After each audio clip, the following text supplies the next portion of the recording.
The Hobbit trilogy began in faltering fashion with an unexpected journey back in 2012. There was a dispiriting sense that director Peter Jackson was spending far too long getting all his dwarfs in a row and setting up the furniture for the rest of the series.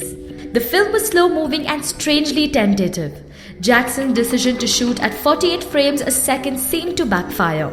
Now, the series ends in a truly spectacular fashion and with Jackson finally at full throttle. It remains questionable, though, whether J.R.R. Tolkien's shortest novel needed to be brought to the screen in 3 separate movies. The Battle of the Five Armies marks a very stirring conclusion to Jackson's near 2-decade engagement with Tolkien's Middle-earth. The film plays like an extended final reel to a conventional movie. Jackson doesn't bother recapping on the plot for the sake of the newcomers or for the sake of anyone who may have forgotten where he left us last year. We are plunged straight into the action. The fire-breathing and supercilious dragon voiced by Benedict Cumberbatch is laying waste to Lake Town. Buildings are on fire, the townsfolk are fleeing. Bard the bowman played by Luke Evans is on a tower shooting arrows at the vengeful worm. These just bounce off the dragon's scale. It's a rousing overture, but what is impressive is how Jackson tempers the scenes of death and destruction with moments of comedy and pathos. For all the brilliance of the visual effects, this set piece, like many others in the movie, has the flavor of those slightly creaky fantasy sequences in matinee movies with creatures animated by the late Ray Harryhausen.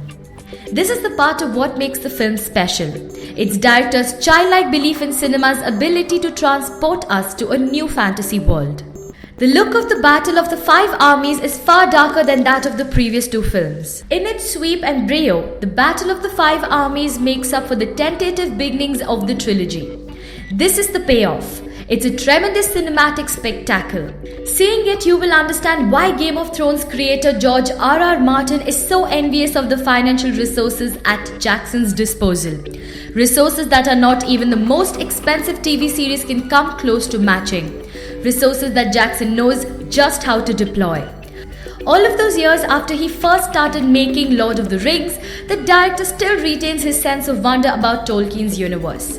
That's why, in spite of all the longers and missteps along the way, he is able to round off The Hobbit with such a big bang.